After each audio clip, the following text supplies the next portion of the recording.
লেগেছে মনে রং লেগেছে টুনি নাকি সিনেমার নায়িকা হয়েছে রং লেগেছে টুনির রং লেগেছে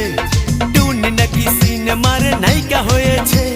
সেই ছবিতে নায়ক নাকি থাকবে সাকিব খান ছবিটার নাম নাকি তুমি আমার জান টুনির জ্বালায় এবার আমার যাবে রে প্রাণ রং লেগেছে মনে রং লেগেছে টুনি নাকি সিনেমার নায়িকা হয়েছে